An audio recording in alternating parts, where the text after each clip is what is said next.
Marin Kowalczyk knew the exact weight of invisibility, 12 hours on her feet, 2 bus transfers, and the particular silence of rich men who looked straight through the woman refilling their water glasses.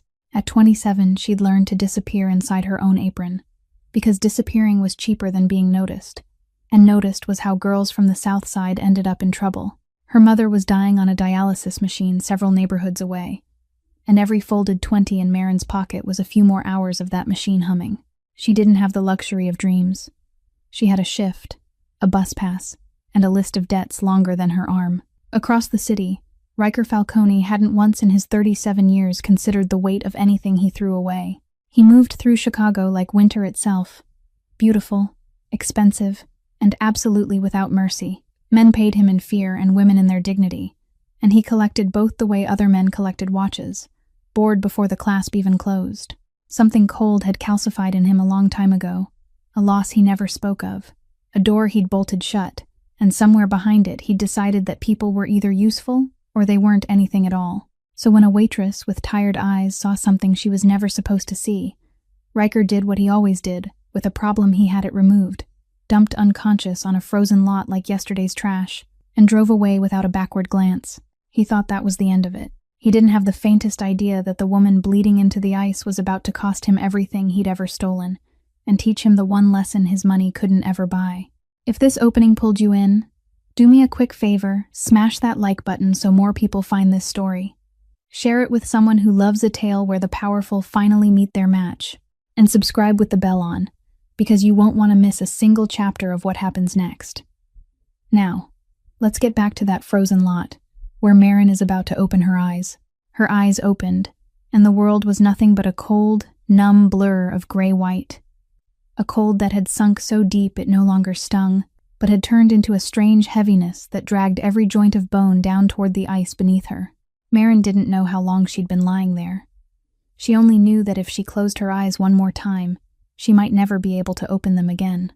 The thought of her mother, of the dialysis machine humming somewhere several neighborhoods away, was the only thing that pulled her upright. She rolled over, braced one elbow against the frozen ground, and a sharp pain shot along her temple, where the blood had dried into a hard crust tangled in her hair. The vacant lot spread out before her, abandoned factory frames rising like the skeleton of a dead city, and far away, the sickly yellow glare of high-pressure lights spilled down, not warm enough for anyone. She staggered to her feet, her knees buckled, and then she forced herself up again, dragging herself forward step by step as if her legs belonged to someone else.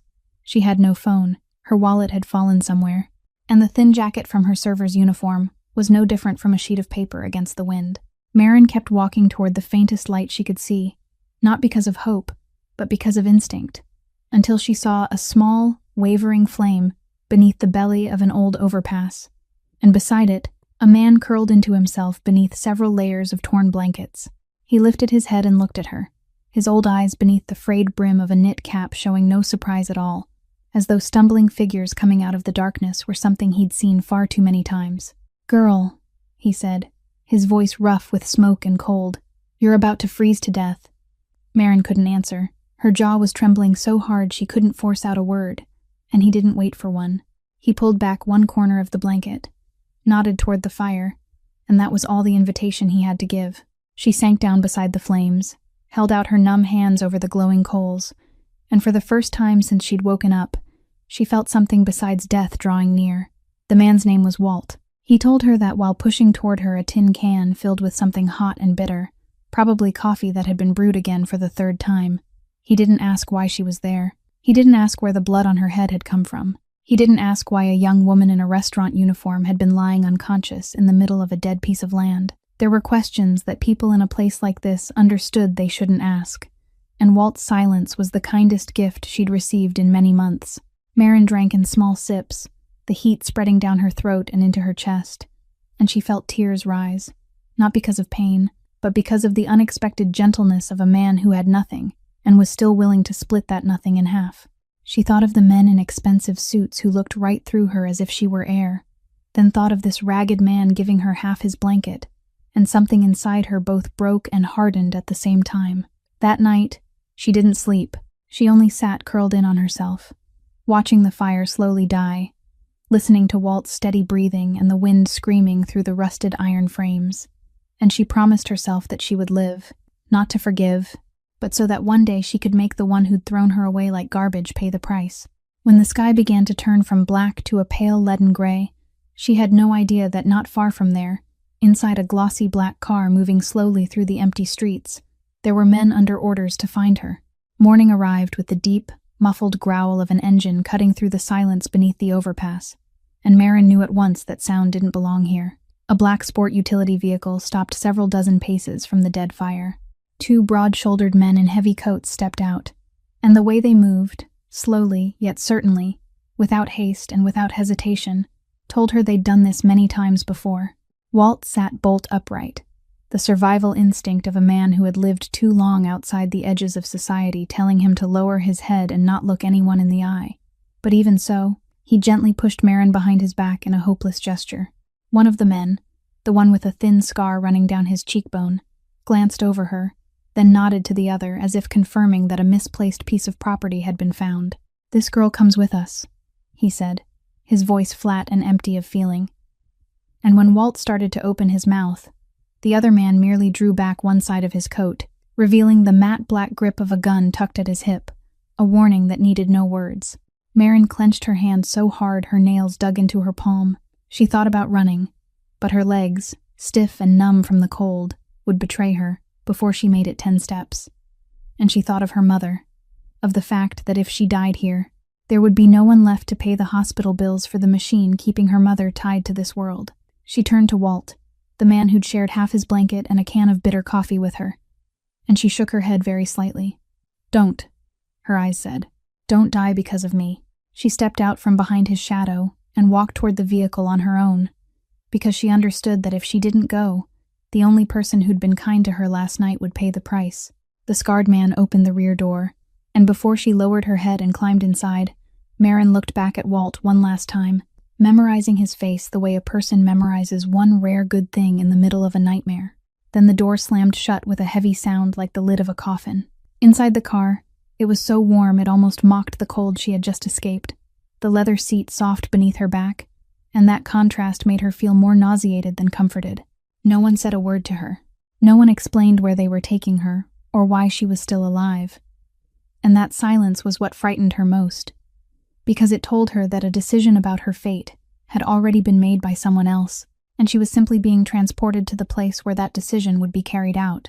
The vehicle rolled away from the ruined industrial district, crossing streets that grew cleaner and more elegant with every passing mile, until the old, battered buildings gave way to carefully trimmed rows of trees and high stone walls with sealed gates. She assumed they were going to kill her somewhere private, a farther dump, a frozen canal, somewhere no one could hear and no one would find her. So when the vehicle slowed before a massive iron gate that opened by itself, leading into the broad courtyard of a mansion rising stark and enormous among the snow, she suddenly realized every calculation she'd made had been wrong. They weren't taking her to her death in haste. They were taking her to the monster's home. And a witness brought home instead of thrown away wasn't a witness about to be released, but an unresolved problem, a loose thread someone wanted to tighten with his own hands. They led her through cold granite corridors, past paintings hanging on the walls that were worth more than her life, then pushed her into an enormous study where a fire burned in the fireplace but gave off no warmth that could reach her.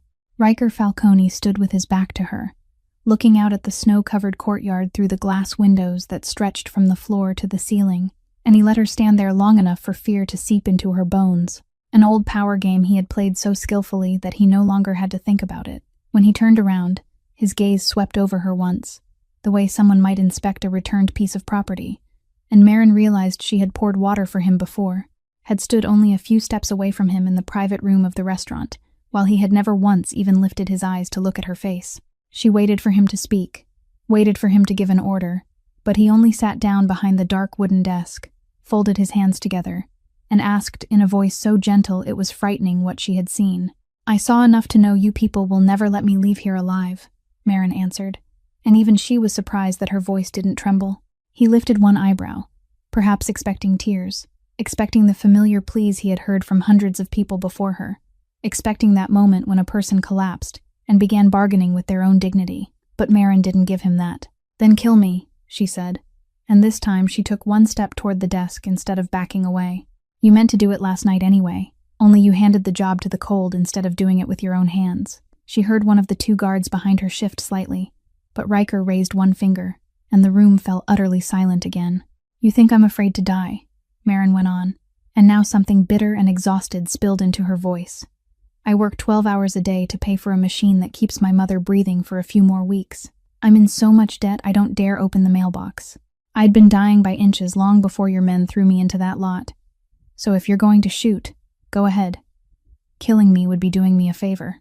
The silence that followed those words grew so thick she could hear the wood crackling in the fireplace. Riker said nothing for a long while, and for the first time since she had walked into the room, he truly looked at her. Not with the brief glance reserved for a problem that needed handling, but with the focused stare of a man who had just discovered something that hadn't been part of his calculations. He was far too used to fear. He fed himself on it. He could read it in every gesture of everyone around him.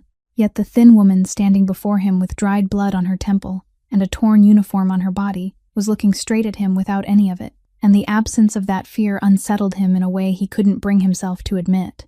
She isn't like the others, he thought, and the thought both irritated him and made him curious, because in the world he ruled, unpredictability was the rarest and most dangerous thing of all. He leaned back in his chair, studying her as though she were a chess piece that had just moved against the rules, then tilted his head slightly and said, his voice filled with cold amusement, "You truly aren't what I expected, Miss Kowalczyk," and the fact that he knew her name made Marin suddenly shiver as she realized they had investigated her far more thoroughly than she had imagined.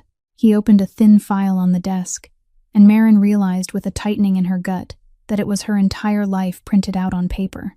Her mother's name, Wanda, the hospital where she underwent dialysis 3 times a week, the exact amount of debt down to every last cent, her work schedule, even the cramped apartment she rented on the south side. Your mother, he said, skimming the page with the indifferent look of a man reading a financial report, is on the kidney transplant waiting list. But that list is long, and your insurance barely covers anything at all, does it? Marin didn't answer. Her throat closed up, because she understood he wasn't asking because he needed to know. He was asking to show her that he held in his hands the one weakness capable of breaking her. Riker folded the file shut and looked at her with the calm of a man accustomed to putting a price on everything in the world. You're a problem, he said. A witness I can't let go, and haven't yet decided whether I need to dispose of, and I don't like unresolved things dangling around me.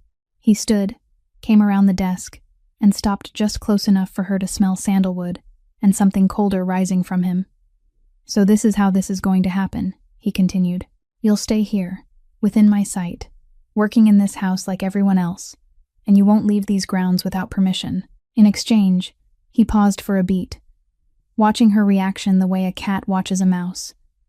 Every one of your mother's hospital bills will be paid, in full, and her name will be moved to the top of the transplant list. I have connections that make that easier than you think. Marin stood frozen, and in that moment she hated him more than ever, not because he was threatening her, but because he had found the exact price she couldn't refuse. He had turned her mother's life into a chain wrapped around her throat. She wanted to spit in his face, wanted to tell him she wasn't merchandise for him to buy, but the image of her mother lying in a hospital bed with yellowed skin and thin, frail hands rose in her mind, and she understood that pride was a luxury the poor couldn't always afford to carry. This isn't an invitation, is it? She asked quietly, and Riker only curved his mouth slightly. Not quite a smile, because they both knew the answer. You can refuse, he said, but I think we both know you won't. Marin closed her eyes for 1 second, drew a long breath, and when she opened them again, she had hidden her anger away in some deep place to save for later, because she told herself that surviving today mattered more than pride, and that one day she would find a way to turn this game around. I'll do it, she said, her voice level and as cold as his. But you'll transfer the hospital payment before I lift a hand to do anything. I don't trust the promise of a man who throws people out of cars in the middle of the night. Riker looked at her for another moment, then gave a very slight nod, the amusement in his eyes deepening, as though she had just confirmed something he had already suspected, that this woman wouldn't collapse as easily as he once thought, and that perhaps this game would be more interesting than he had expected. They handed her over to a woman somewhere past 50, named Greta Novak, a sturdy woman with silver hair pinned neatly at the nape of her neck, and calloused hands belonging to someone who had been cleaning this house longer than Maren had been alive. And it was Greta who led her through the silent corridors to a small basement room meant for the staff. She didn't ask where Maren had come from or why she was there, because in this house, questions like that were a dangerous luxury.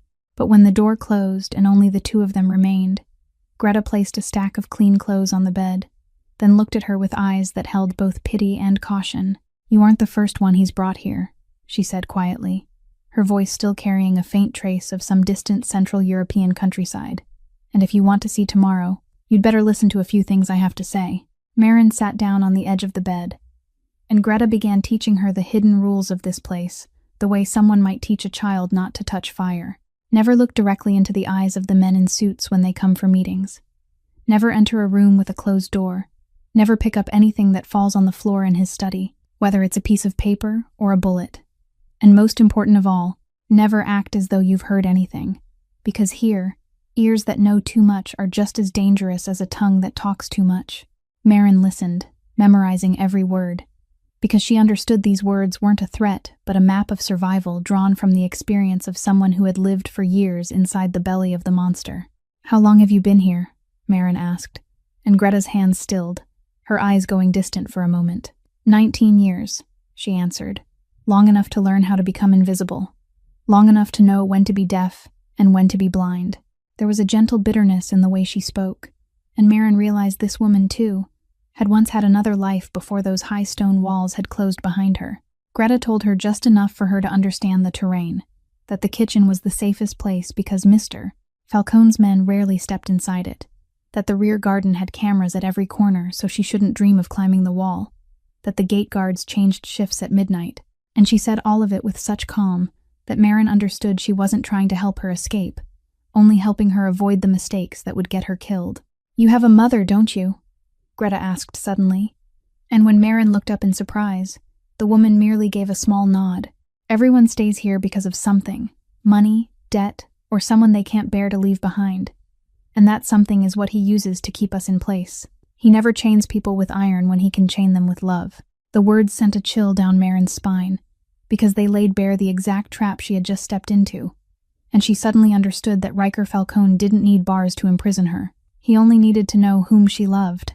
That night, after Greta had gone and the small room sank into darkness, Maren lay on the unfamiliar bed inside the house of her enemy, listening to the faint sound of patrol steps drifting down from the floor above, and she tightened her grip on the promise she had made to herself beneath the overpass the night before, that she would learn, that she would watch, that she would become useful and harmless in his eyes, and that she would be patient like a drop of water falling onto stone, because she knew the man who believed he controlled everything was the easiest man to surprise, and someday Riker's contempt for her would become the very crack she slipped through.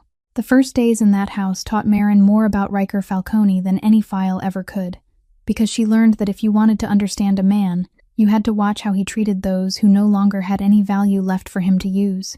One morning, while she was wiping the great glass windows in the living room, a beautiful young woman came down the stairs in a silk robe, her hair tangled, her face still heavy with sleep, clearly someone who had spent the night in Riker's bedroom. Maren didn't know her name, and would never know it, because to Riker, women like that didn't seem to need names. They came and went like seasons, and that morning was when her season ended. Riker appeared at the top of the stairs, dressed impeccably as if ready for a day of work, and when the woman wrapped her arms around him with an inviting smile, he removed her hands from him as casually as one might brush a loose thread from a coat. "Greta will call a car to take you home," he said, his voice empty of feeling. "And don't call this number again." The woman's face collapsed. She began saying something about the things he had promised, about the nights they had spent together, and Maren saw clearly the moment the woman realized she had never been anything more than a diversion, but Riker had already turned away before she could even finish the sentence, leaving her standing on the staircase in tears, as if her crying were no different from the noise of a broken machine. Maren lowered her head toward the glass and kept wiping, but inside her, something both frightened and watchful took root, because she had just witnessed exactly what she would become in his eyes once she was no longer useful. But his coldness toward discarded lovers was only the gentlest side of who he was, and Maren understood that on another night, when she was sent to carry a tray of coffee up to the study, and accidentally walked into the middle of a scene she would never forget.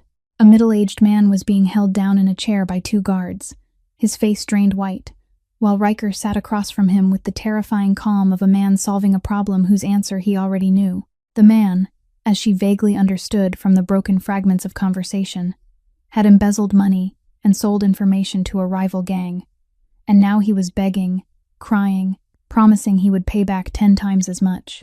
Riker let him speak until he had no words left, then slowly stood, walked around the chair, and placed one hand on the man's shoulder with something almost like tenderness. "The problem isn't the money," he said softly beside the man's ear. "I have more than enough money. The problem is that you thought I wouldn't find out. You thought I was stupid, and that is what I can't forgive." Marin stood frozen in the doorway with the tray trembling in her hands, and Riker lifted his eyes to her with a flat, quiet look, signaling for her to set the tray down and leave, as if what was about to happen in that room were as ordinary as pouring another cup of coffee. She set the tray down with hands she fought to keep from shaking, backed out, and when the door closed behind her, she heard a dull, heavy sound, a cry cut off halfway, then silence. She didn't know whether that man lived or died, and she understood that she shouldn't know, but that night she lay in the small basement room with her heart pounding, fitting together in her mind all the pieces she had seen, the lover cast aside without mercy, the traitor dealt with without hesitation, and she realized that Riker Falcone wasn't cruel because of anger or pleasure. He was cruel because to him, people were simply replaceable objects.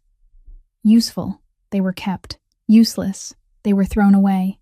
And that cold, emotionless calculation was more frightening than any rage, because she knew that to change or defeat a man like that, she would have to become something he had never encountered before. The following weeks passed like one long lesson in endurance, and Marin learned how to live inside that house the way a person learns how to breathe underwater.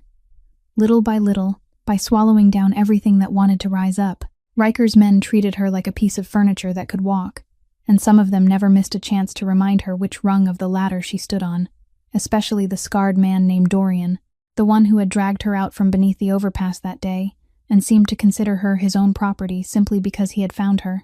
One late afternoon in the 2nd week, while she was carrying a stack of plates through the grand dining room where several of the men were drinking and playing cards, Dorian stuck out his foot to trip her, and the plates crashed and shattered across the granite floor, amid the men's loud, coarse laughter. "Pick it up, dish girl," he said, and deliberately tipped a glass of red wine onto the very spot where she had knelt to clean, the blood-colored liquid spreading between the broken shards of porcelain. Marin looked up, and instead of lowering her head in submission the way they expected, she stared straight into his eyes with a calmness that made the laughter slowly fade. "You know," she said, her voice even and clear, "if a man has to trip a woman carrying dishes just to feel strong, there probably isn't much real strength left in him." The room went silent for one beat. Then one of the other men burst out laughing, this time at Dorian, and his face flushed red with anger. He stepped toward her and raised his hand, but at that exact moment, a voice sounded from the doorway, cold and sharp as a blade. "Enough," Riker said, and everyone went still. He didn't look at Dorian. He looked at Marin, kneeling in the middle of the wreckage with her chin lifted in defiance, and for one instant she thought she was about to pay for her tongue. But Riker only ordered Dorian out with a tilt of his head, and once the man had disappeared, he looked down at her with that curiosity she had begun to recognize by now, the look of a man trying to solve a riddle that kept changing its answer. "You don't know fear, or you don't know sense?" he asked. "I know both," she answered, standing and brushing off her hands. "I just ran out of things to be afraid of a long time ago." He watched her for another moment, then turned away without another word, but from that day on, Marin realized something strange. None of the men dared touch her again, as if Riker's attention, however cold it was, had unintentionally become a shield. In the weeks that followed, she learned how to become necessary without becoming noticeable. She remembered exactly how Riker took his coffee, that he never touched food prepared by anyone he didn't trust, that he worked until deep into the night and hated being disturbed before 9 in the morning. She learned the names of the gate guards, the hours of the cars coming and going, and she memorized the faces that appeared often and the names spoken in whispered conversations. Her hands, already calloused from years of serving, grew even rougher, but something inside her was hardening in a different way, not the numbness of despair, but the sharpness of someone quietly sharpening herself. She was no longer the trembling woman who had been thrown onto the frozen lot, and though she still scrubbed floors, still washed dishes, still lowered her head when it needed to be lowered. Deep inside, she was watching, learning, waiting. And Riker Falcone, the man so certain he could see through everyone, still hadn't realized that the most dangerous thing in his house wasn't the enemy outside the gates, but the woman quietly cleaning the glass windows every morning. What troubled Riker wasn't Marin's stubbornness, but the fact that he couldn't place her into any compartment within the system he had used all his life to classify people, because she didn't fear him like everyone else, didn't flatter him like his men, didn't try to use him like the people who came knocking at his door, and that unreadability gnawed at him in a way he couldn't bring himself to admit. He began noticing her more than necessary, inventing reasons for her to remain within his sight, ordering her to bring his coffee instead of calling Greta, asking her to clean his study herself, even though he normally allowed no one inside, and each time, he watched her like a scientist observing a specimen that refused to react according to the rules. Late one night, while he was still working and she brought up the cup of tea Greta had instructed her to prepare, he suddenly asked why she didn't run away. He knew she had memorized the guard's shift changes. He wasn't stupid. "Because you'd find me," she answered, setting the tea down, "and then you wouldn't pay my mother's hospital bills anymore. I don't run from a cage when its key is the life of the person I love." The answer left him silent, because it was both the naked truth and an accusation, and he realized she saw through the mechanism he used to imprison her more clearly than he wanted her to. There were nights when she caught him standing alone beside the glass windows, looking out over the snowy courtyard, a glass of liquor in his hand, though he never drank from it, and in that posture he didn't look like a crime lord, but like a man locked inside his own castle. And for the first time she glimpsed something beneath the ice. Not kindness, but a loneliness so deep he had turned it into a weapon. One morning, she found an old book on his desk, not an account ledger, but a worn volume of poetry with a frayed spine, read so often that the pages had gone soft, and when he walked in and caught her holding it, something crossed his face too quickly to name, not anger, but almost exposure. "Put it down," he said, his voice quieter than usual, and she put it down. But she had already seen a name written carefully in a girl's handwriting on the first page, a name she had never heard before, and she tucked it into her memory with all the other pieces. She began to realize that this monster had been built from something broken, that his cruelty wasn't an inborn nature but a wall raised around some wound. And though she told herself she had no right to pity the man who had thrown her away like garbage, she still couldn't stop herself from wondering what had turned a human being into this. He, too, began changing in small ways he didn't recognize himself. He spoke to her longer than necessary, asked her questions unrelated to work, allowed her to argue back without punishing her, and once he almost smiled when she answered him with a razor-sharp sarcastic remark. But every time the distance between them narrowed even a little, he suddenly turned cold again, building the wall higher, as if that very closeness frightened him. And Marin understood that this man feared tenderness more than he feared any gun, because bullets were something he knew how to face, while a person looking at him as if he were human touched the very place he had locked away long ago, and both of them could feel something growing between them, tense and dangerous, an invisible thread neither of them dared to name. One night near the end of the 4th week, Riker came home late with one side of his shirt dark with blood, and his guards helped him inside with a panic Marin had rarely seen in them. A meeting had turned into an ambush, and a bullet had grazed his side, leaving a long tear that was still bleeding. He refused to call a doctor.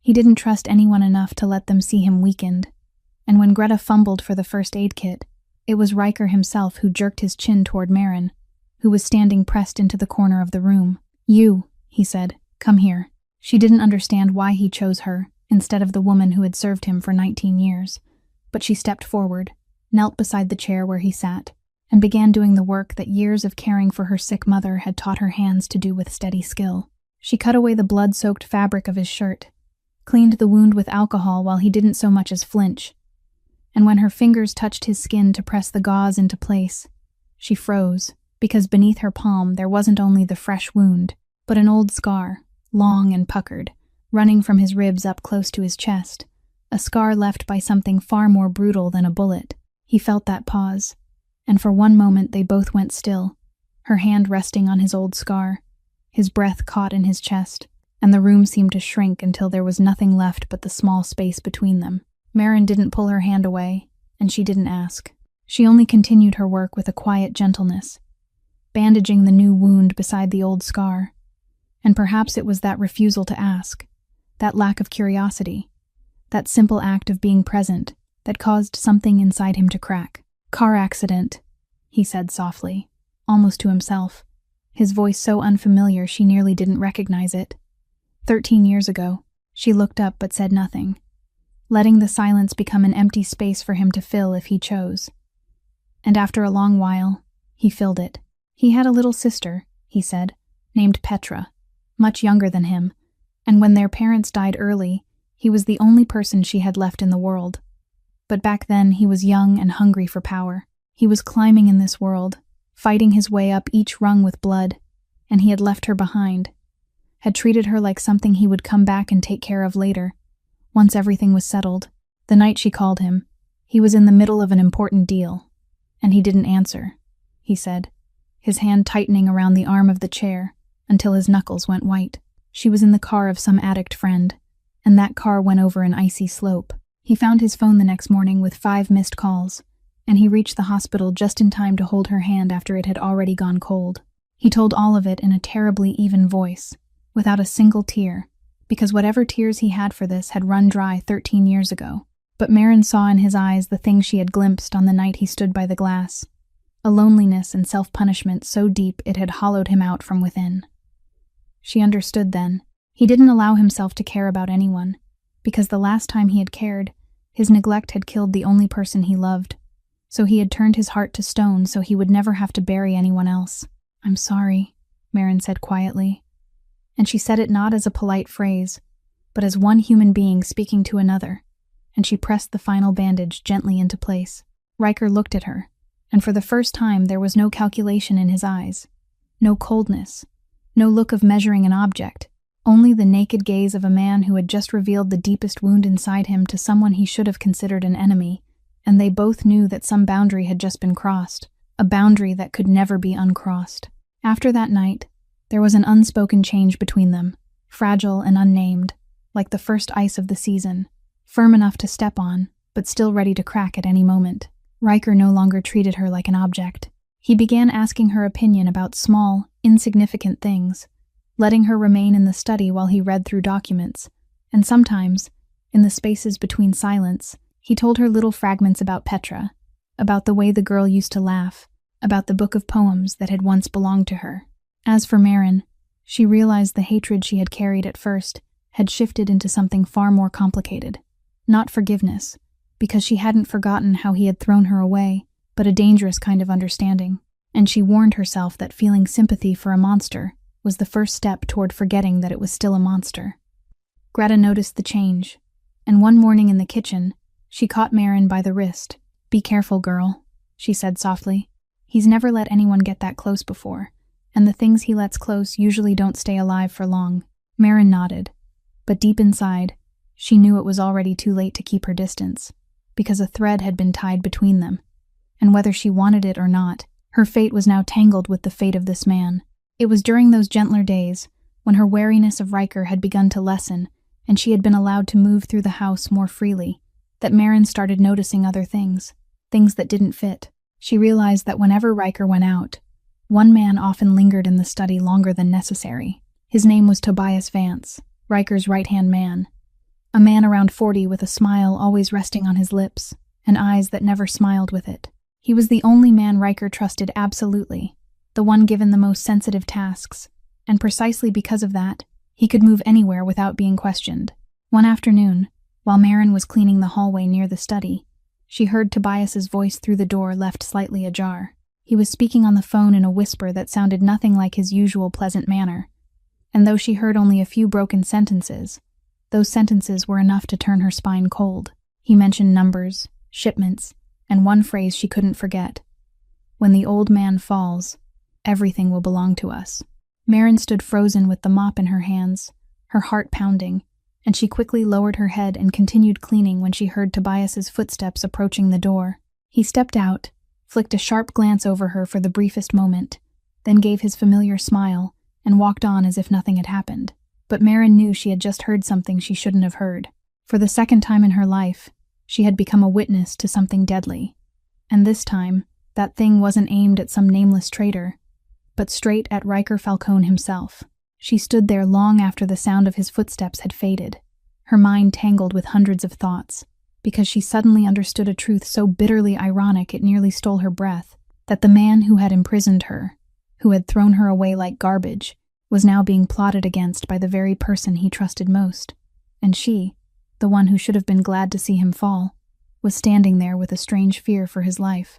In the days that followed, Marin began watching Tobias Vance in the way she had learned inside this house, quietly, patiently, from hidden corners where no one imagined a cleaning woman was observing. She noticed that he often stayed behind after everyone else had left, that he had keys to rooms, even Greta wasn't allowed to enter, and that whenever Riker was absent, Tobias was the one who received strange visitors through the rear gate late at night.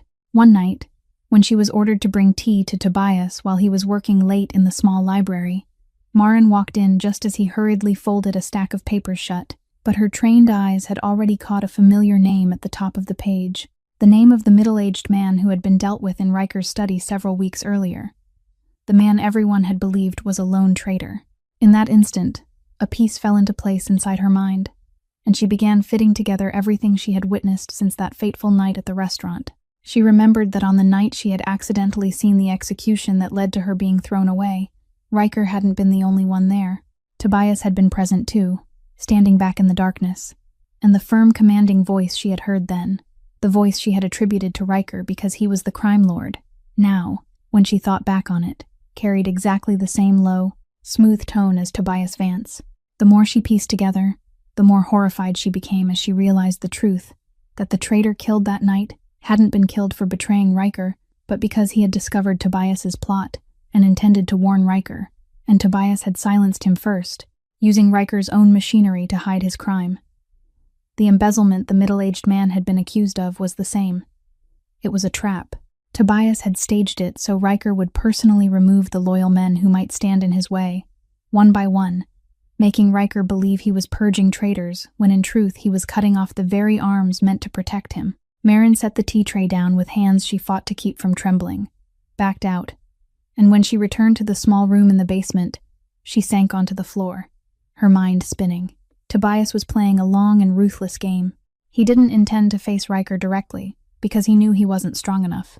Instead, he was slowly hollowing out the Empire from within, isolating Riker from those who remained loyal, gradually shifting business ties and the loyalty of the men beneath him toward himself, and waiting for the exact moment when Riker stood alone before delivering the final blow. The phrase she had heard through the crack in the door now echoed with chilling clarity.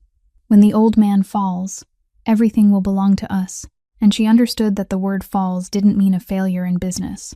It meant death. What chilled her most was realizing that she held a secret that could decide life or death, and that she was standing between two choices, both full of danger: stay silent and let Riker die at the hands of the man he trusted most, or warn him and risk her own life, because if Tobias knew she had discovered the truth, she would be the next name erased from existence. She thought of Riker, of the old scar, of the story about Petra, of the way he stood alone by the glass window, and she was startled to realize that most of her didn't want him dead, not because she had forgiven him, but because she had seen the real man beneath the ice, and she couldn't pretend she had never seen him. But at the same time, a bitter voice inside her still whispered that if she simply let everything happen, the man who had imprisoned her would bring about his own ending, and she would be free, and she hated herself for having to struggle with that thought far longer than she had expected. The rare chance to go outside came on a midweek morning when Greta asked her to come along to the market to carry groceries, one of the few times Marin was allowed to leave the grounds under the loose supervision of a driver, and it was there, among the crowded stalls, that a woman somewhere close to 40, with neatly cropped dark blonde hair, approached her while she stood alone beside the vegetable stand. The woman pretended to choose apples, but her voice was low and clear enough for only Marin to hear. "Don't turn and look at me. Just keep choosing produce. I'm Special Agent Holly Reinhardt, Federal Bureau of Investigation." Marin went rigid, her hand freezing over an apple, and for one moment she thought this was some kind of trap Tobias had set to test her loyalty. But the woman continued with the calm of someone who had done this many times before. "We've been watching Riker Falcone for years," she said, "and we know who you are, Marin Kowalczyk. We know you weren't brought into that house willingly, and we know you've seen things that could help us close this case once and for all." Marin stayed silent, her heart pounding, and Holly placed an apple into her bag like an ordinary shopper before going on. "We can get you out, completely clean. Federal witness protection, a new identity, a new place to live, safety, and most important of all," she paused for a beat, as if she knew exactly where Marin's weakness lay. "We'll make sure your mother gets full medical care, that she's transferred to a good facility, that every cost is handled. You won't have to sell yourself to that devil anymore just to keep her alive." Those words struck Marin like a wave, because they were exactly everything she had dreamed of during long nights spent scrubbing floors and swallowing tears. A way out that didn't cost her dignity, a future where her mother was safe, and she herself was free, a life without Riker Falcone's shadow falling over it. "In return, all we need is your testimony," Holly said. "Everything you've seen, everything you've heard, enough to put Falcone in prison for the rest of his life. You'll be the witness who brings that whole empire down." Marin stood there amid the noise of the market, still holding the apple, and she felt the world tilt beneath her, because this offer was too perfect, too timely. It gave her everything she wanted, and also freed her from the terrible dilemma about Tobias, because if she went with the FBI, she wouldn't have to choose between warning Riker or letting him die. She would only have to step out and let that blood-soaked world devour itself. But even as she thought that, an uninvited image rose in her mind. The image of a man standing alone beside the glass window with a glass of liquor he never drank, a man who had exposed the deepest wound of his life to her, and she realized that the testimony Holly needed would put Riker in prison for crimes some part of him hadn't committed at all, and would hand victory to Tobias, the very man pulling all the strings from the dark. "I need time," Marin heard herself say softly, her voice trembling, and Holly only gave a small nod, placing a tiny piece of paper into her hand. "A phone number. Don't hold on to it too long," the agent said. "Chances like this don't last forever, Miss Kowalczyk, and don't believe that man will let you live once you're no longer useful." Then she walked away, blending into the crowd, leaving Marin standing there with the apple in one hand and the small folded paper clenched in the other, her heart torn in two between the escape she had always dreamed of and a dangerous feeling she still didn't dare to name. For many days after that, the scrap of paper with that string of numbers lay hidden inside the seam of her mattress like a smoldering coal, and every night Marin took it out, smoothed the creases flat, then tucked it away again, unable to decide. One part of her, the part that had been hardened by poverty and humiliation, screamed that she was a fool if she let this chance slip away, that she owed Riker Falcone nothing but hatred, that this man had thrown her onto a frozen lot and left her to die, had bought her outright with her mother's life, had treated her like an object for weeks before he reluctantly began seeing her as a human being. That part of her reminded her that freedom was the thing she had longed for all her life, that her mother deserved proper care somewhere untouched by blood, that she could walk out of this nightmare with a completely clean conscience. Because what could possibly be wrong with letting a criminal fall into the hands of the law?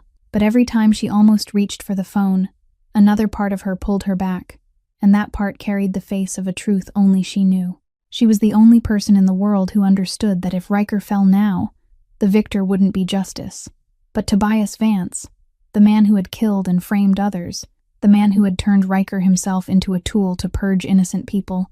And if she handed Riker over to the Federal Bureau of Investigation, she would unknowingly finish the game Tobias had set in motion. She would be the final piece that helped the true villain rise to power untouched. The thought made her sick, because she had sworn beneath the overpass that night that she would never again allow herself to become an accomplice to injustice, not even through silence. And there was one more thing, something even harder for her to admit to herself, that she couldn't bear the thought of the night Tobias made his move, of Riker dying without ever knowing who had betrayed him, falling beneath the hand of the very man he trusted most, alone until the final second.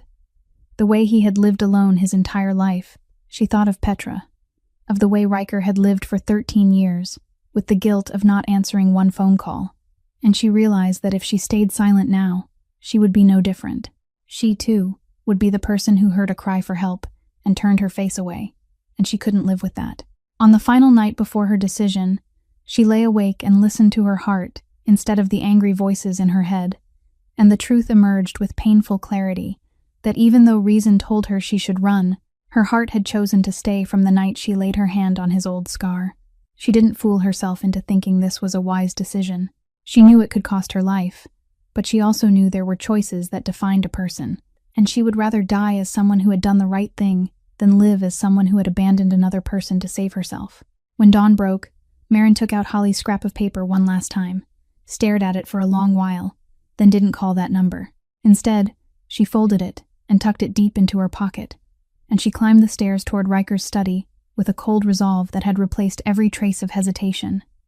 She would tell him, she would warn him about Tobias, even if that meant placing herself in the line of fire of a war that wasn't hers, because she had chosen, and once Maren Kowalczyk chose, she never looked back. But Maren was one step too late, because just as she placed her hand on the doorknob of the study, the first gunshot tore through the morning silence, a dry, brutal crack echoing up from the floor below, followed by screams and the thunder of running feet, and she understood at once that Tobias hadn't waited any longer. He had made his move first. The door flew open, and Riker rushed out with a gun in his hand, his face drawn tight, and when he saw her, he shouted for her to get out of the way, but it was already too late to run, because Tobias's men had flooded up the stairs. Faces Maren had seen every day in this house now turning their guns on the man who used to be their master. Tobias had prepared for this moment for many months. He had bought off almost all the loyal force, had chosen the exact morning when the number of men still loyal to Riker was at its lowest, and now he stepped forward among his followers, with his familiar, calm smile, his gun hanging loose at his side as if he had no need to hurry. Riker was forced into the corner of the study with the last two guards still loyal to him, while Maren pressed herself behind his back, and through the doorway he saw the empire he had built over a lifetime collapsing in only a few minutes, one man after another turning toward the traitor. "You look surprised, Riker," Tobias said, his voice drifting lazily down the hallway. "You should have been surprised a long time ago. You were so busy trusting me that you didn't notice I've been pulling out every brick beneath your feet for the past 2 years." Riker didn't answer. His eyes swept the room, searching for a way out, but Tobias seemed to read that thought and laughed. "Don't waste your effort," he said. "Every exit has my men on it, and there's one more thing I want to show you before we finish this." He snapped his fingers, and 2 henchmen dragged in a frail figure seated in a wheelchair. And when Maren saw that familiar, wasted face, her whole world seemed to collapse. It was Wanda, her mother, her skin sallow, her eyes wide with terror, an IV tube still stuck into her thin arm. "Mother," Maren cried out and lunged forward, but Riker caught her in time, and Tobias pressed his gun to the sick woman's temple with terrifying calm. "I know all about you, cleaning girl," Tobias said, his gaze turning to Maren now. "I know you were listening. I know you figured it all out. The walls in this house have belonged to me for a long time, and I can't allow a little witness to walk around freely for a second time. Last time, our friend Riker here was too soft to kill you, a mistake I'm going to correct for him today." Maren felt the blood in her body turn to ice, because now she understood that on the night she had been thrown from the car, it was Riker's hesitation that had saved her life, and that same hesitation was now being used by Tobias as an excuse to kill both her and her mother. He had calculated everything. He kept Wanda as a hostage, not only to control Maren, but to break Riker as well, because he had recognized what Riker himself hadn't yet dared admit, that this iron-hearted man had begun to care about this woman, and a person who cared was a person with a weakness. "Look what happens, Riker," Tobias said, his voice sweet as honey and cold as ice. "When you let yourself grow soft, this is the price, and today you'll have to watch both of them die before I let you follow them." The room thickened with despair. Riker had been disarmed and driven against the wall. Wanda trembled beneath the barrel of the gun, and Maren stood in the middle of it all with her heart beating like a war drum, knowing that in the next few minutes, either all of them would die, or she would have to do something no one in that room had ever expected. In that moment of despair, Maren didn't choose strength, because she had no strength. She chose the very weapon the world had spent her whole life teaching her she didn't possess, the fact that she was underestimated.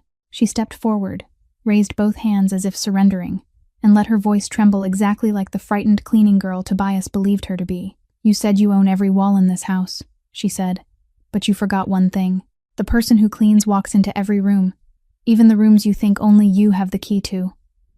Tobias froze, his smile stiffening slightly, and Maren continued, her voice gradually growing steadier. "For weeks, I've been cleaning your library, and I found the things you hid, the ledgers, the recordings, the list of men you bought, the proof that you ordered people killed, and blamed it on others, and I didn't leave them sitting in one place.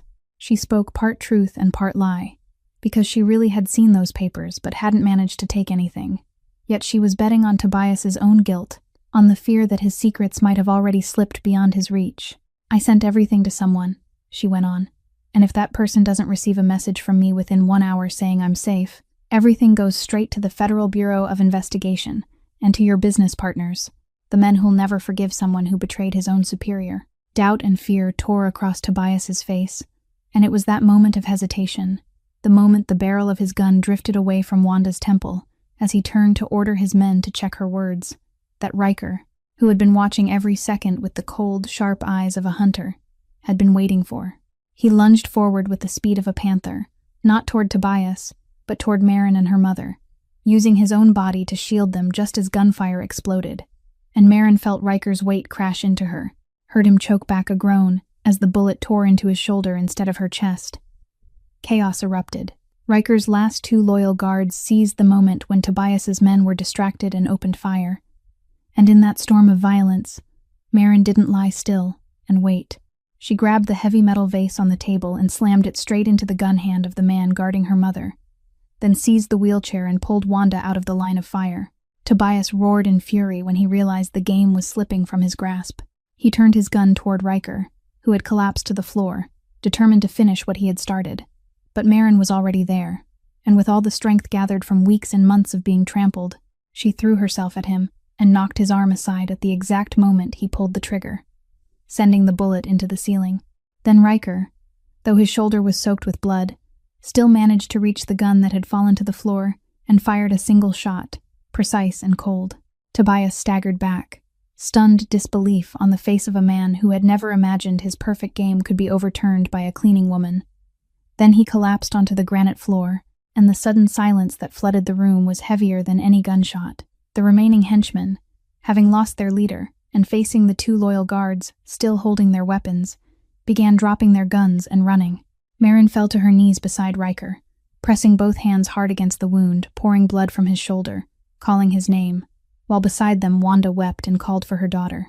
And for the first time since the night she had been thrown onto that frozen lot, Maren felt not fear, but a strange strength rising in her chest, because she had just realized that the invisible woman the whole world had looked down on, with her own mind and her own courage, had saved 2 lives in a way no gun ever could.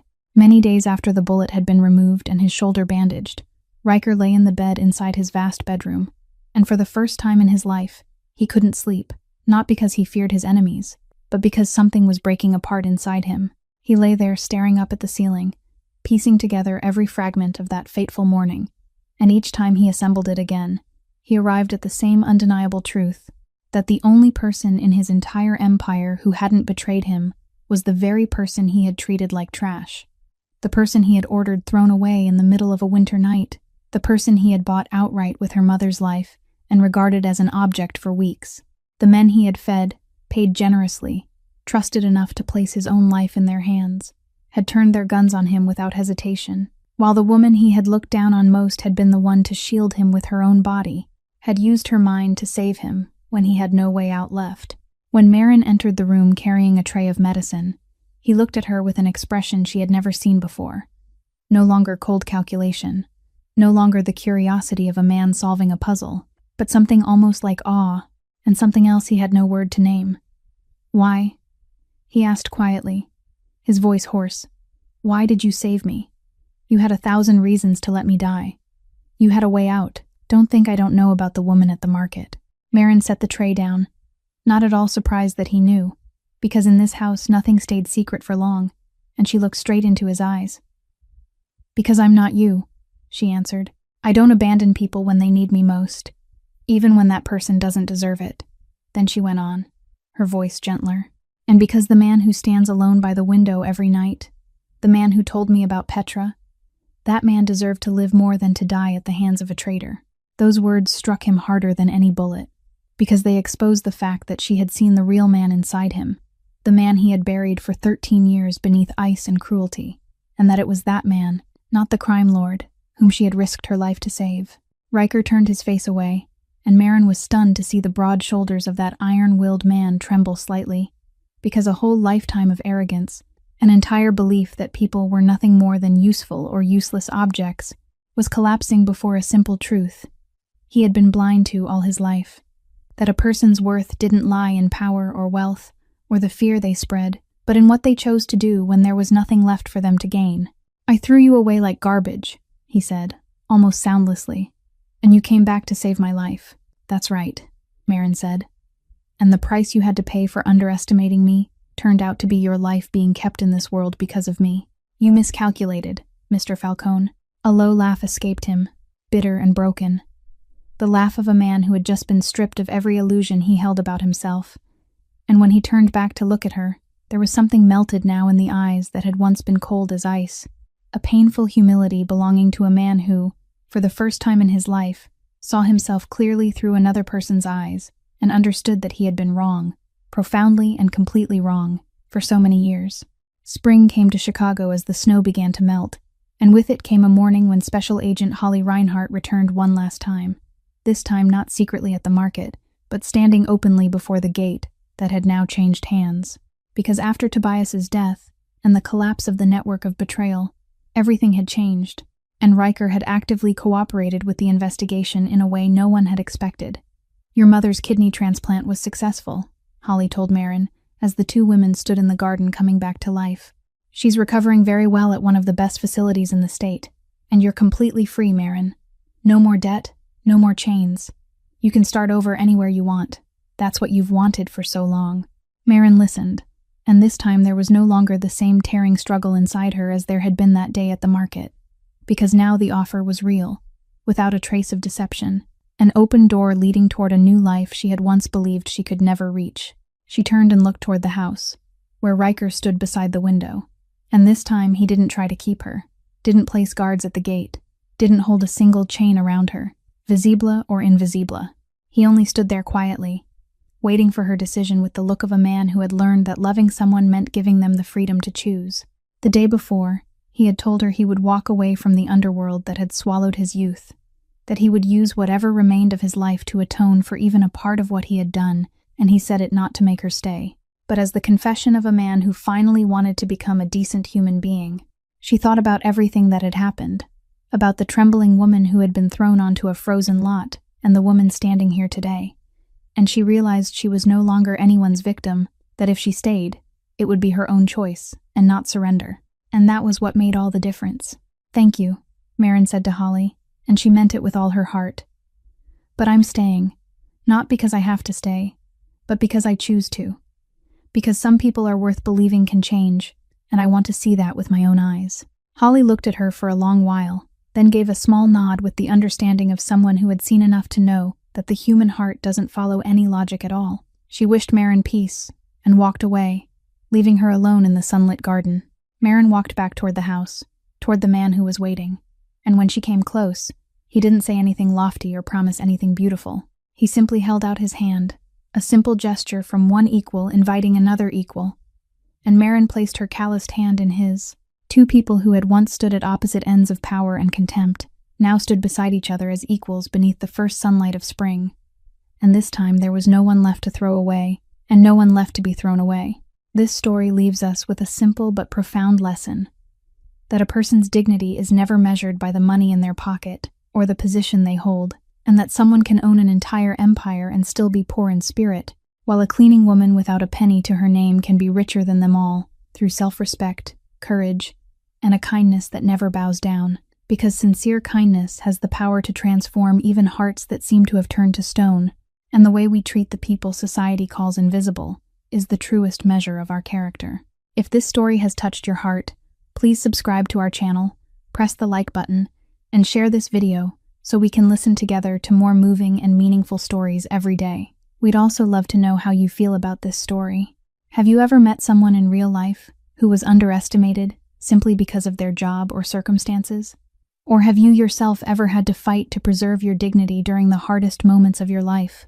Please leave a comment and share the feelings from deep within your heart, because your story, too, may become a source of healing encouragement for someone who needs it. Goodbye, and thank you for listening until the very last moment. We also wish everyone watching this video good health, joy in daily life, and a peaceful heart. Farewell. and we'll see you again in the next video.